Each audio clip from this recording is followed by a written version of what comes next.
ആയാലും ഈ ഒരു അവസരത്തിൽ ഇത്തരത്തിൽ ആശ്രയിച്ചതോടു കൂടിയിട്ട് ഭഗവാൻ എന്ത് വിചാരിച്ചു? എന്നാൽ ഇതിനുള്ളതായ മറുപടി ഞാനല്ല പറയേണ്ടത്. നമുക്ക് ഭീഷ്മ പിതാമഹൻ്റെ അടുത്തേക്ക് പോകാമെന്നും പറഞ്ഞ് അങ്ങോട്ട് കൂട്ടിക്കൊണ്ട് പോകുന്നതായിട്ട് നമുക്ക്. അപ്പോൾ പണ്ഡിതന്മാരും ഭഗവാനും വിശേഷപ്പെട്ടതായ ആചാര്യന്മാരും എല്ലാവരും കൂടിയിട്ട് ഭീഷ്മ പിതാമഹൻ്റെ അടുത്തേക്ക് പോവുകയാണെന്ന്. അപ്പോൾ അവിടെ എന്താണ് നമുക്ക് കാണാൻ കഴിയുന്നത്? ഭീഷ്മ പിതാമഹനെ സംബന്ധിച്ചിടത്തോളം ദുര്യോധന പക്ഷപാതിയായി നിന്നുകൊണ്ട് യുദ്ധമൊക്കെ ചെയ്തു.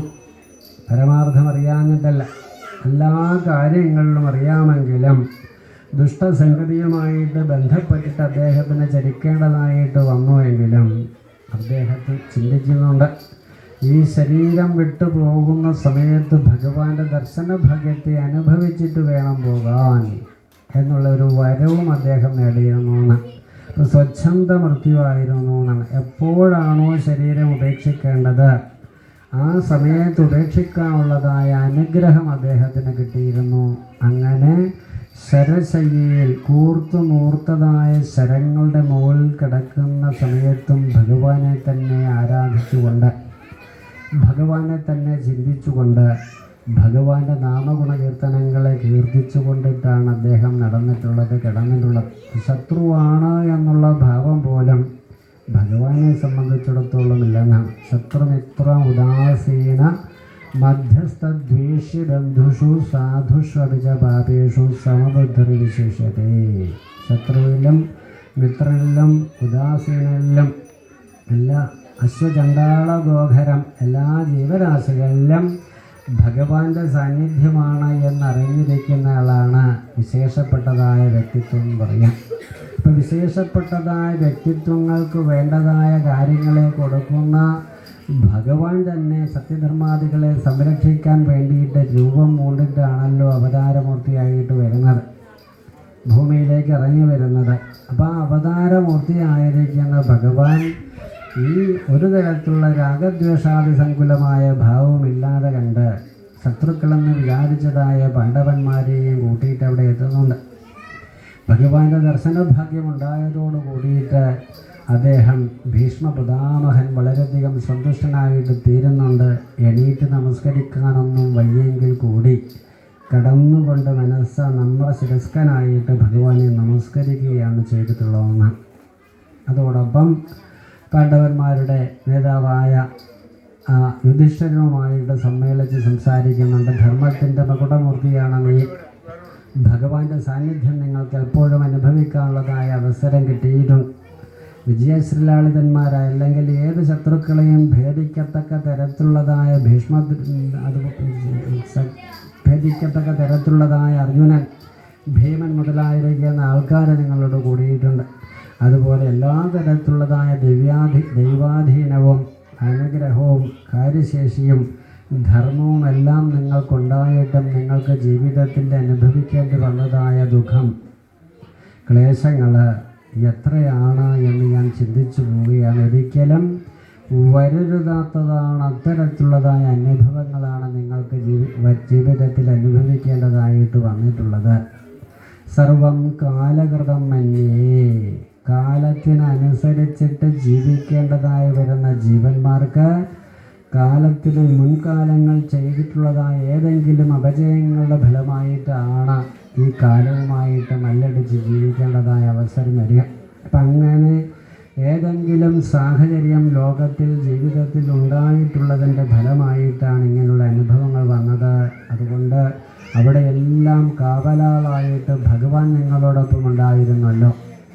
അപ്പം അതുകൊണ്ട് ഭഗവാനിൽ ഒരിക്കലും ദോഷദൃഷ്ടി വഹിക്കരുത്, ശാസ്ത്രത്തിൽ ഒരിക്കലും ദോഷദൃഷ്ടി വിധിക്കരുത്. ആ ഒരു ഭാവനയോട് കൂടിയിട്ട് നിങ്ങൾ ഇരിക്കൂ എന്നുള്ള തരത്തിൽ സമാധാനിപ്പിക്കുന്നതായിട്ട് നമുക്ക് കാണാം. ഈ സമാധാന വചസ്സുകളൊക്കെ കേട്ടതോട് കൂടിയിട്ട് വീണ്ടും ഓരോ തരത്തിലുള്ളതായ ചോദ്യങ്ങൾ ഇവിടെ ചോദിക്കുന്നുണ്ട്. ഭീഷ്മ പിതാമഹനോട് യുധിഷ്ഠിരൻ ഓരോ തരത്തിലുള്ളതായ ചോദ്യങ്ങൾ ചോദിക്കുന്നുണ്ട്. രാജധർമ്മം എന്താണ്, മോക്ഷധർമ്മം എന്താണ്, സ്ത്രീധർമ്മം എന്താണ്, അതുപോലെ തന്നെ വർണ്ണാശ്രമധർമ്മങ്ങൾ ഏതെല്ലാമാണ്, ഇത്തരത്തിലുള്ളതായ ഓരോ കാര്യങ്ങൾ ചോദിക്കുന്ന സമയത്ത് അതെല്ലാം ഈ ഭീഷ്മ പിതാമഹൻ പറഞ്ഞു കൊടുക്കുന്നതായിട്ട് നമുക്ക് കാണാൻ സാധിക്കുന്ന രാജധർമ്മം എന്താണ് എന്ന് ചിന്തിച്ചു കഴിഞ്ഞാൽ പ്രജാരഞ്ജകോ രാജ, പ്രജകളെ വേണ്ട തരത്തിൽ സന്തോഷിപ്പിക്കുക, അവർക്ക് ഇഹപരങ്ങളായിരിക്കുന്ന ഈ ലോകജീവിതത്തിന് വേണ്ട കാര്യങ്ങളെല്ലാം ചെയ്തു കൊടുക്കണം. അതോടൊപ്പം ലോകനാഥനായ ഭഗവാനെ ആശ്രയിക്കാനുള്ളതായ ആസ്തിക്ക് ബുദ്ധിയും ലോകത്തിനുണ്ടാക്കി കൊടുക്കണം. അത്തരത്തിൽ പ്രവർത്തിക്കുന്നതായ വ്യക്തിത്വങ്ങളെയാണ് എന്തു പറയുന്നത്? രാജാക്കന്മാരെന്ന് പറയുന്നതാണ്. പൃഥു മഹാരാജാവിനെ കുറിച്ച് നിങ്ങൾ കേട്ടിട്ടുണ്ട് സപ്താഹം കേട്ട സമയം. അപ്പം അദ്ദേഹം ആണ് വാസ്തവത്തിൽ രാജാക്കന്മാരുടെ ആദ്യ കാരണമായിരിക്കുന്ന ഭാവം. അപ്പം അദ്ദേഹം ഭൂമിയൊക്കെ അതാത് തലത്തിൽ വൃത്തിയാക്കുകയും കൃഷിസ്ഥലങ്ങളെയും അതുപോലെ തന്നെ ഒന്നിച്ച് ജീവിക്കാനുള്ളതായ സാഹചര്യങ്ങളെയും എവിടെയാണോ വെള്ളമുള്ളത് അതിൻ്റേതായ ആർജവത്തെയും ഒക്കെ ചെയ്തുകൊണ്ട് എല്ലാ ജീവരാശികൾക്കും വേണ്ടതായ കാര്യങ്ങൾ നിർവഹിച്ചു കൊടുത്തതായിട്ട് നമുക്ക് കാണാം.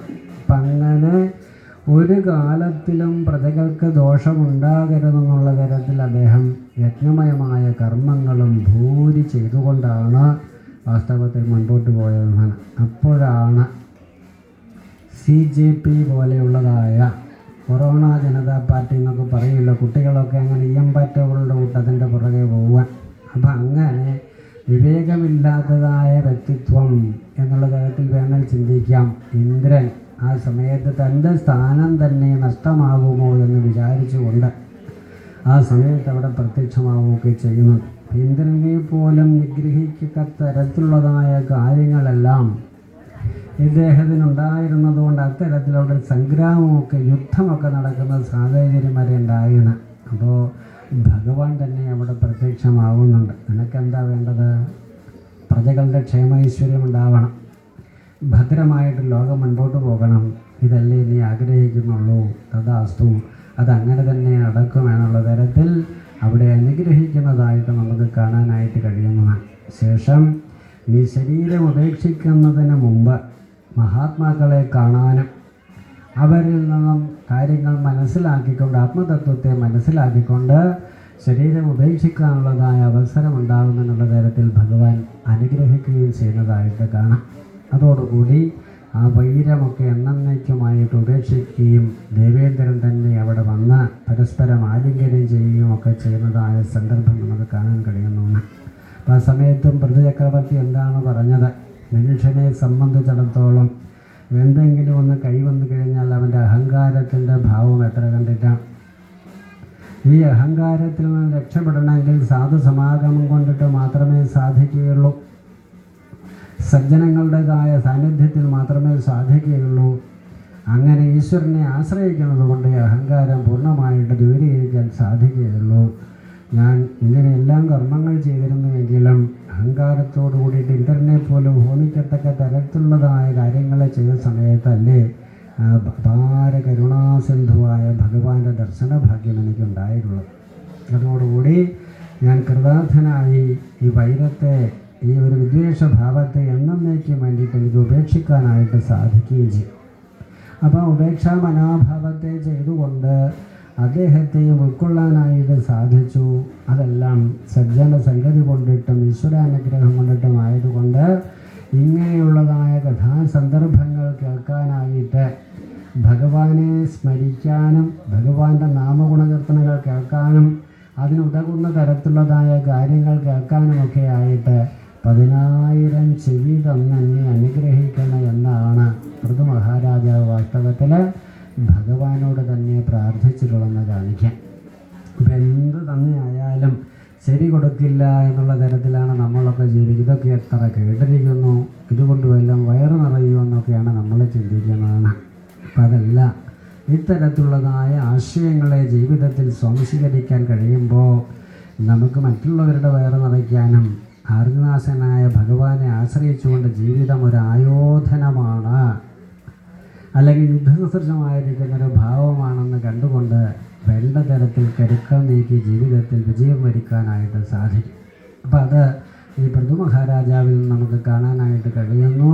അതോടൊപ്പം ഭഗവാൻ അനുഗ്രഹിക്കുന്നുണ്ടല്ലോ, അവസാനം നിനക്ക് ആത്മവിദ്യ പറഞ്ഞു തരാൻ വേണ്ടിയിട്ട് സനകാദി ഋഷീശ്വരന്മാരവിടെ എത്തും എന്ന് പറയുകയും ചെയ്യുന്നു. അങ്ങനെ ആ ഒരു ദർശന ഭാഗ്യവും കിട്ടി. എല്ലാ തരത്തിലുള്ളതായ ആ ഗുണപരമായ കാര്യത്തോടും കൂടിയിട്ടാണ് അദ്ദേഹം അർച്ചിസ് ദേവിയുമായിട്ട് വീണ്ടും രാജ്യഭാരമൊക്കെ പുത്രന്മാരെ ഏൽപ്പിച്ചതിന് ശേഷം തപസ്സിന് പോകുന്നത്. അപ്പോൾ തപസ്സിന് പോയി അങ്ങനെ കുറേ കാലമൊക്കെ കഴിഞ്ഞതോടു കൂടിയിട്ട് ഒരു ദിവസം ഭർത്താവിനെ നമസ്കരിക്കാൻ വേണ്ടിയിട്ട് അർച്ചിസ് ദേവി വരുന്ന സമയത്താണ് മൃതനായിരിക്കുന്നു എന്ന് കാണാൻ കഴിയുന്നതെന്ന്. ഇത്രയും കാലം ഒന്നിച്ച് ജീവിച്ചതിന് ശേഷം ആ വേർപാടുണ്ടായ സമയത്ത് സ്വല്പമാത്രമായ ദുഃഖമുണ്ടായെങ്കിലും സത്കർമ്മങ്ങളെ കൊണ്ടിട്ടും ഭഗവാന്റെ ദർശന ഭാഗ്യം കൊണ്ടിട്ടും മഹാത്മാക്കളുടെ വാണികളെ കൊണ്ടിട്ട് സംശുദ്ധമായ അന്ധകരണത്തോട് കൂടിയിട്ടും തീർന്നിട്ടുള്ളതായ അദ്ദേഹത്തിന് പരമവൈഭവമാണ് ലഭിക്കാനായിട്ട് പോകുന്നത്. അതുതന്നെയാണ് അദ്ദേഹത്തിന് ലഭിച്ചിരിക്കുന്നുള്ള തരത്തിൽ ആ അമ്മ അതിനെ ഉൾക്കൊള്ളുകയും വീണ്ടും അന്നത്തെ ആചാരമനുസരിച്ചുകൊണ്ട് ആ ശരീരത്തെ ദഹിപ്പിച്ചതിന് ശേഷം ചിതയിൽ ചാടിയിട്ട് തൻ്റേതായ ശരീരത്തെയും ഉപേക്ഷിച്ചു എന്ന് കാണിക്കും.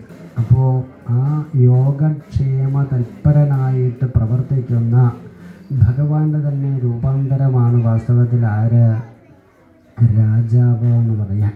അപ്പം അതാണ് ആ രാജാവിൻ്റേതായ ഭാവം, രാജധർമ്മം എന്ന് പറയുന്നതാണെന്ന്.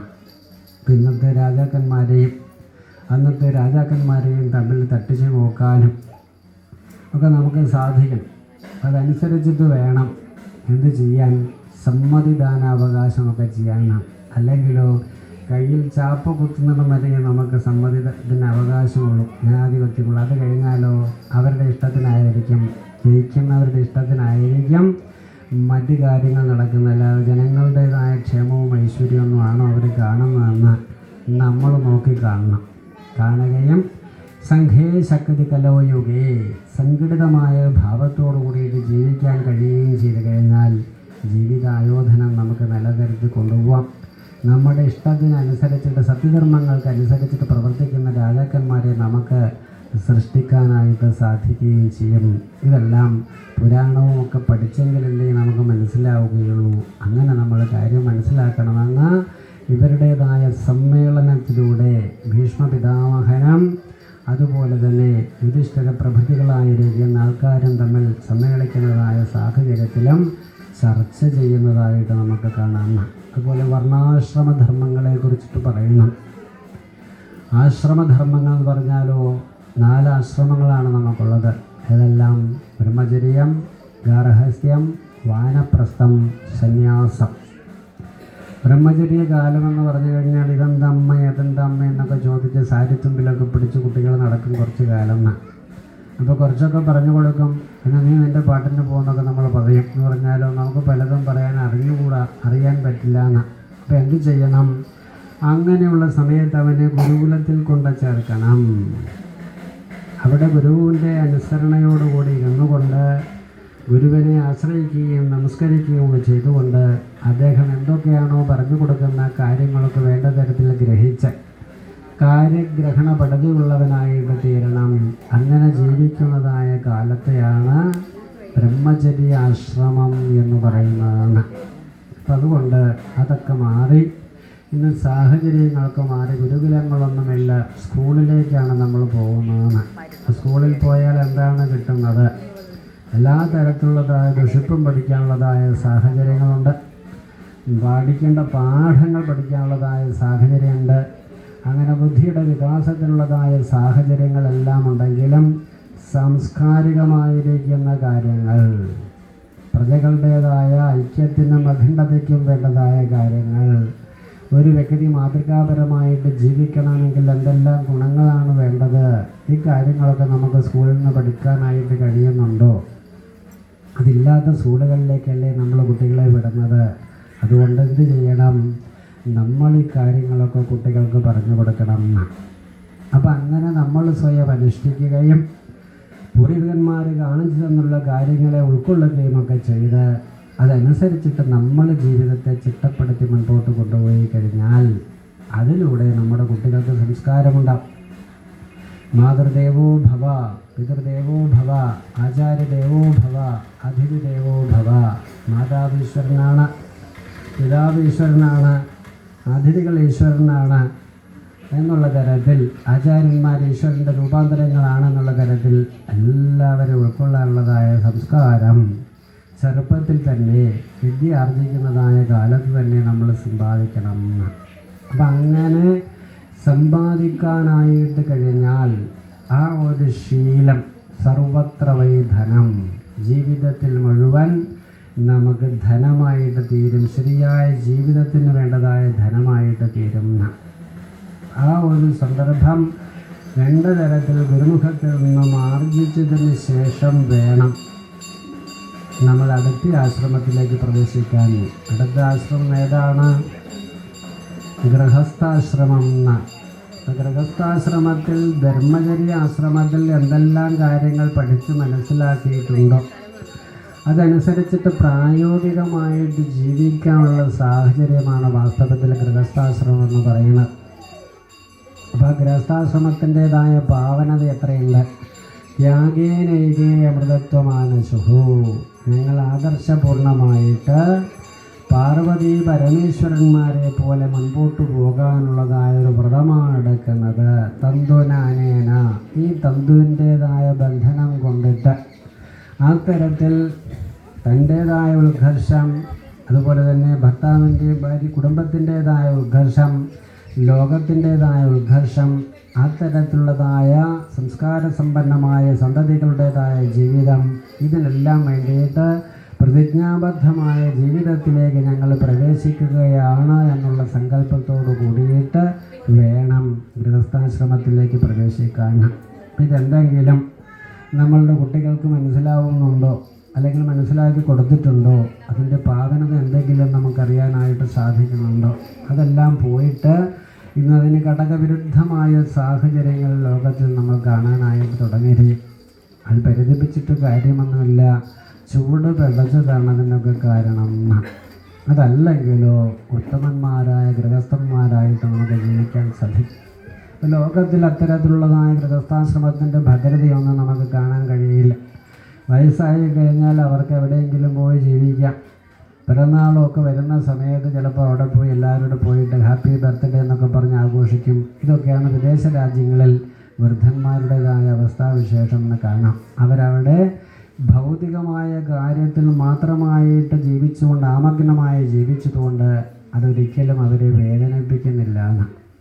നമ്മുടെ വീട്ടിൽ നമ്മൾ സുഖമായിട്ട് ജീവിക്കുന്ന അവസരത്തിൽ നിന്നും അബലന്മാരായി തീരുന്ന സമയത്ത് കൈപിടിച്ചുകൊണ്ട് വൃദ്ധസദനത്തിൽ കൊണ്ടുവിടുന്ന ഒരു സാഹചര്യം ആലോചിച്ച് നോക്കണം. നമുക്കത് ഉൾക്കൊള്ളാനായിട്ട് സാധിക്കുമോ? ഉൾക്കൊള്ളാനായിട്ട് സാധിക്കുക എന്ന് മാത്രമല്ല ഇന്ന് വരെ ഞാൻ ചെയ്ത കാര്യങ്ങൾക്ക് വ്യർത്ഥമായി പോയില്ലേ, ഇതുങ്ങളൊക്കെ നോക്കുമെന്ന് പറഞ്ഞ് ഞാൻ എത്ര കണ്ടിട്ട് സന്തോഷത്തോടെ കഷ്ടപ്പെട്ടിട്ട് അവരെ പഠിപ്പിച്ച് വലുതാക്കിയെങ്കിലും ഇന്ന് ഇവരുടേതായ നോട്ടം ഇത്തരത്തിൽ കണ്ണം മെഴിച്ചിട്ടുള്ള നോട്ടമല്ലേ, അനുഭാവപൂർണമായിട്ടുള്ള നോട്ടമല്ലല്ലോ എന്നുള്ള തരത്തിൽ ശപിച്ചിട്ടായിരിക്കും പലപ്പോഴും പോകുന്നത്. അപ്പം അങ്ങനെ പോയാലോ എങ്ങനെ കുടുംബജീവിതം ഭദ്രമായിട്ട് തീരും? പിൻതലമുറയുടെ ഒരു കാലത്തും സാധ്യമല്ലാണ്. അപ്പം കുടുംബജീവിതവും കൂടുമ്പോൾ ഇമ്പമുണ്ടാവുന്നതായ സാഹചര്യങ്ങളൊക്കെ ഭാരതത്തിൻ്റെ സംസ്കാരമാണ്. അപ്പം ആ ഒരു പ്രബോധനം നമുക്ക് എപ്പോഴും അത്യന്താപേക്ഷിതമാണെന്നർത്ഥം. ഈ ഹർഷ സംസ്കാരത്തിൻ്റേതായ നെടും തൂണുകൾ എന്ന് പറയുന്നത് ഓരോ കുടുംബങ്ങളാണ്. ആ കുടുംബത്തിന് അതിൻ്റെ സംസ്കാരമുണ്ട്, ജീവിത രീതിയുണ്ട്, അതനുസരിച്ചിട്ട് സമാജത്തോട് പ്രതിബദ്ധതയുണ്ട്. ആ പ്രതിബദ്ധതയ്ക്ക് അനുസരിച്ചിട്ട് മുൻപോട്ട് പോകുന്ന സമയത്ത് ആ കുടുംബം ഭദ്രമായിട്ട് തീരും, ആദർശപൂർണമായിട്ട് തീരും. ആ ജീവിതത്തിലൂടെ സുഖം സന്തോഷിക്കാനും ലോകത്തെ സന്തോഷിപ്പിക്കാനുമുള്ളതായ അവസരമുണ്ടാവും. അതിൽ നിന്നും മാറി നിൽക്കുന്നതായ അതിൻ്റേതായ കഴുക്കോൽ ഊരിയെടുക്കുന്ന തരത്തിലാണ് നമ്മൾ ജീവിക്കുന്നതെങ്കിലോ അതിലൂടെ ലോകം തന്നെ കൂപ്പുകൂത്തുന്ന ഈ ഗൃഹസ്ഥാശ്രമ ജീവിതം തന്നെ കൂപ്പുകൂത്തുന്നതായ സാഹചര്യമുണ്ടായിത്തീരും. തീർന്നു കഴിഞ്ഞാൽ അതോടുകൂടി ഇത്രയും കാലം ജീവിച്ചു കൊണ്ടുവന്നതൊക്കെ കൂടെ കുടമിട്ടടയ്ക്കുന്നത് പോലെ അത് നശിക്കുന്നതായിട്ടുള്ള അവസ്ഥയുണ്ടാകും. അതൊരിക്കലും ഉണ്ടാവരുത് എന്നുള്ളതാണ് ഈ ഗൃഹസ്ഥാശ്രമത്തിൽ നിന്നും നമുക്ക് പഠിക്കേണ്ടതായിട്ടുള്ളത്. ഇതൊക്കെ മനസ്സിലാക്കി ജീവിക്കണമെങ്കിൽ ശരിയായ വിദ്യാഭ്യാസം കുട്ടികൾക്ക് ബ്രഹ്മചര്യ കാലത്ത് കൊടുക്കുക തന്നെ വേണം. വീണ്ടും വാനപ്രസ്ഥാശ്രമമാണ് മൂന്നാമത്തെ ആശ്രമം എന്ന് പറയുന്നത്. വാനപ്രസ്ഥാശ്രമത്തെക്കുറിച്ച് ചിന്തിച്ചു കഴിഞ്ഞാൽ 60 വയസ്സ് കഴിഞ്ഞു. വീണ്ടും ജീവിതത്തിൻ്റെ ദിശ മാറി ചിന്തിക്കാനായിട്ട് നമുക്കറിയാം. നമ്മുടെ കുട്ടികളൊക്കെ വളർന്നു വന്ന് നമ്മൾ ശീലത്തിനനുസരിച്ച് കാര്യക്രമങ്ങളൊക്കെ ചെയ്യേണ്ട പ്രായമായി കഴിഞ്ഞാൽ താക്കോലും ജീവിത രീതിയും അവർ ചെയ്യേണ്ടതായ കാര്യങ്ങളൊക്കെ പറഞ്ഞു കൊടുത്ത് നമ്മൾ പതുക്കെ അതിൽ ഒഴിയാനായിട്ട് ശ്രമിക്കണം. ഒഴിയാൻ ശ്രമിക്കുക എന്ന് പറഞ്ഞു കഴിഞ്ഞാൽ ബ്രഹ്മചര്യകാലത്ത് ഈശ്വരനെക്കുറിച്ചിട്ട് എങ്ങനെയൊക്കെ നമ്മൾ മനസ്സിലാക്കിയിട്ടുണ്ടോ അതുപോലെ സർവത്ര മദ്ഭാവ വിചക്ഷണത്വം, എല്ലായിടത്തും ഈശ്വര ദൃഷ്ടി മെലിച്ചുകൊണ്ട് യദൃച്ഛാലാഭസന്തുഷ്ടനായിട്ടിരിക്കാൻ കഴിയണം. എപ്പോൾ എന്താണോ കിട്ടുന്നത് അതിനെ ഉൾക്കൊണ്ടുകൊണ്ട് ജീവിക്കാനുള്ളതായ ചിത്തസംസ്കാരത്തെയാണ് എന്തു പറയുന്നത്, വാനപ്രസ്ഥാശ്രമം എന്ന് പറയുന്നതാണ്. അപ്പോൾ ആയുസ്സുണ്ടെങ്കിൽ ഒരു 10-12 വർഷം അത്തരത്തിലിരിക്കാനായിട്ട് കഴിഞ്ഞു കഴിഞ്ഞാൽ കടന്നു പോകുന്ന കാലങ്ങൾ ഓരോന്നും നമുക്ക് പാഠമായിട്ട് തീരും. ഗുരുനാഥിൽ നിന്ന് കിട്ടിയ വിദ്യ വേണ്ട തരത്തിൽ ആശ്രയിച്ചുകൊണ്ട് ജീവിക്കാനുള്ളതായ സംസ്കാരമുണ്ടാകും. ഒരു ദിവസം സദ്യ കിട്ടി, ഒരു ദിവസം പട്ടിണിയായിപ്പോയി, ഒരു തരത്തിലുള്ള പരിദേവനവും ഇല്ലാതെ കണ്ടിട്ട് അതിനെ ഉൾക്കൊള്ളാനായിട്ട് കഴിയും.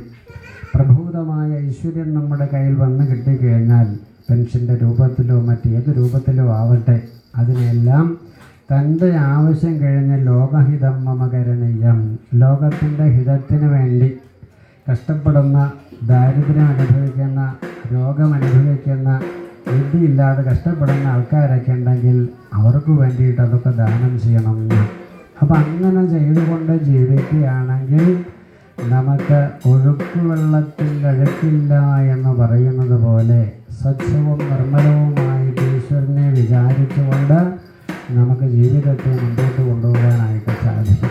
അങ്ങനെ ഒരു 12 വട്ടം അല്ല വർഷം ഒരു വ്യാഴവട്ടക്കാലം നമുക്കിരിക്കാൻ സാധിച്ചാൽ ഇരിപ്പ് സുഖവുമായിട്ട് തീരുന്ന, വീണ്ടും ഒരിക്കലും മറിഞ്ഞു വീഴുകയില്ല. ഇന്ന് ടൈൽസും ഒക്കെ ആയിട്ട് നല്ല പലപളായമായ സാഹചര്യങ്ങളൊക്കെ കുട്ടികൾ ചെയ്ത് എന്താ സംഭവിക്കുന്നത്, വീഴ്ചയാണ് ഉണ്ടാകുന്ന അർത്ഥം. വീഴ്ചയോട് കൂടിയിട്ട് അങ്ങനെയുള്ളവരെ കാണാനൊക്കെ പോകുന്ന സമയത്ത് അവർ പറയും വയസ്സ് 96 അതുകൊണ്ട് ഞാൻ ഇങ്ങനെ ബാത്റൂമിലൊന്ന് വീണു, ദൈവാധീനം കൊണ്ട് രക്ഷപ്പെട്ടു, ഇനി ആരെയും കഷ്ടപ്പെടുത്താതെ അങ്ങോട്ട് പോയാൽ മതി, അല്ലെങ്കിൽ നാളെ എൻ്റെ കാര്യം ബുദ്ധിമുട്ടാവുമെന്ന് മാത്രമല്ല ഇവർക്കും ബുദ്ധിമുട്ടാവുമെന്നാണ് അവർ പറയുന്നതെന്ന്. അപ്പം ഇങ്ങനെയുള്ളതായ ചിന്ത എന്തുകൊണ്ട് വരണോ, വലിയ കാര്യക്ഷമമായിട്ട് ലോകത്തിൽ ജീവിച്ചിട്ടുള്ള ആൾക്കാരാണ്.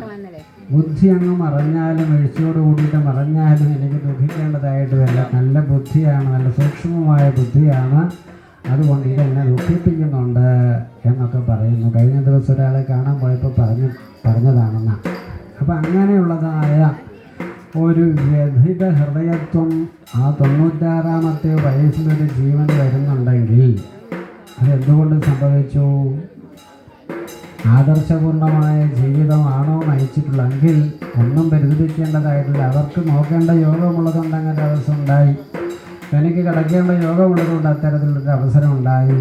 ആ സമയത്ത് ഈശ്വരോ രക്ഷതു, ഭഗവാൻ രക്ഷിച്ചുകൊള്ളുമെന്നുള്ളതായ അവബോധമാണ് ഉണ്ടാവേണ്ടത്. ഭഗവന്മാരായ ചില ആൾക്കാരായിട്ട് അങ്ങനെയുള്ള സംസാരത്തിൽ കാണാൻ പോയിട്ടും 3-4 വർഷമൊക്കെ അവർ കിടക്കേണ്ടതായ സാഹചര്യങ്ങളുണ്ടായി. അങ്ങനെ കിടക്കുന്ന സമയത്ത് കാണാൻ പോയ സമയം അദ്ദേഹം എപ്പോഴും നാരായണ നാരായണ നാരായണ നാരായണ നാരായണ എന്ന ഭഗവാന്റെ നാമം ജപിച്ചുകൊണ്ടാണ് കിടക്കുന്നത്. ഉദിച്ചു വരുന്ന സൂര്യനെ പോലുള്ളതായ മുഖഭാവമാണ് നമുക്കവിടെ കാണാനായിട്ട് കഴിയുന്നത്. അദ്ദേഹത്തിൻ്റെ സഹധർമ്മിണിയാണെങ്കിൽ അവിടെ അടുത്തിരുന്നുകൊണ്ട് അദ്ദേഹത്തിന് എത്ര പ്രായമുണ്ടോ അത്രയും അധ്യായം ഭാഗവതം വായിച്ചുകൊണ്ടിരിക്കണം നമുക്ക് കാണാനായിട്ട് കഴിയുന്നു. അതാണ് ഭഗവന്മാരുടേതായിരിക്കുന്ന ഭാവം. അതല്ലാതെ വെറും ജ്ഞാനികളായിട്ട് ഭൗതികമായ കാര്യങ്ങളിൽ അമഗ്നമായിട്ട് ജീവിച്ചിട്ടുള്ളവർ ഇത്തരത്തിൽ മറിച്ചും ചിന്തിക്കുന്നതായിട്ട് നമുക്ക് കാണാം. അതുകൊണ്ട് ഗൃഹസ്ഥാശ്രമം കഴിഞ്ഞു കഴിഞ്ഞാൽ വാനപ്രസ്ഥാശ്രമത്തിലേക്ക് പോയി കഴിഞ്ഞാൽ ഈശ്വരാശ്രയ ബുദ്ധിയോട് കൂടിയിട്ടിരിക്കണം എന്ന് കാണിക്കും. എവിടെ നിന്നാണോ വന്നിട്ടുള്ളത് അവിടേക്ക് പോകുക എന്നല്ലാതെ കണ്ട് വേറെ യാതൊരു പോംവഴിയില്ല എന്നിരിക്കെ ഈശ്വരാശ്രയ ബുദ്ധിയോടുകൂടി ഇരിക്കുക തന്നെയാണ് ആ സമയത്ത് ചെയ്യേണ്ടതെന്ന്. അപ്പം അങ്ങനെ ഒരു 12 വർഷം ഇരിക്കാൻ കഴിഞ്ഞാൽ ശരിക്കും നമ്മുടെ അന്ധഃകരണം വേണ്ട തരത്തിൽ ഈശ്വരാഭിമുഖമായിട്ട് പ്രോജ്വലിക്കാനിടയാവും. അങ്ങനെ ആ ഒരു പ്രജ്വലനം ഉണ്ടായിക്കഴിഞ്ഞാൽ അത് അഹരേത് തദേവ പ്രവർഗേത്. ആ ഒരു സന്ദർഭത്തിൽ ശരിയായിട്ടുള്ള തരത്തിൽ സന്യാസദീക്ഷയെ ഭരിക്കണം എന്ന് പറയാം. അപ്പോൾ ഭഗവാൻ മാത്രം ശരണം. ഈ ലോകത്തിന് ആധാരമായിട്ടുള്ളത് ഭഗവാന്റെ സാന്നിധ്യം തന്നെയാണ് എന്ന് മനസ്സിലാക്കിയിട്ട് അതനുസരിച്ച് ഇത്രയും കാലം ജീവിക്കാൻ വാനപ്രസ്ഥാശ്രമത്തിൽ ജീവിക്കാൻ കഴിഞ്ഞാൽ അടുത്തതായിട്ട് ഉള്ള ആശ്രമമാണ് സന്യാസാശ്രമം. അപ്പോൾ അമാനി മാനദോ മാന്യ ലോകസ്വാമി ത്രിലോകതൃക, 3 ലോകത്തെയും കണ്ടുകൊണ്ടിരിക്കുന്ന അമാനിയായിരിക്കുന്ന ഭഗവാൻ തന്നെയാണ് തനിക്ക് ആശ്രയമായിട്ടുള്ളത്. സർവഭൂത സുഹൃത്തായിരിക്കുന്ന ഭഗവാൻ തന്നെയാണെന്നുള്ള പൂർണ്ണ വിശ്വാസവും ഉറപ്പും വന്നതിന് ശേഷം മാത്രമേ സന്യസിക്കാനായിട്ട് പാടുള്ളൂ. ചെറുപ്പത്തിൽ അത്തരത്തിലുള്ളതായ വൈരാഗ്യരാഗരസികനായിട്ട് തീരാൻ കഴിഞ്ഞാൽ അപ്പോൾ നമുക്ക് സന്യസിക്കാം. അതല്ലെങ്കിൽ പ്രായോഗിക ജീവിതത്തിലൂടെ ഈ തലത്തിലേക്ക് എത്താനായിട്ട് കഴിയണം.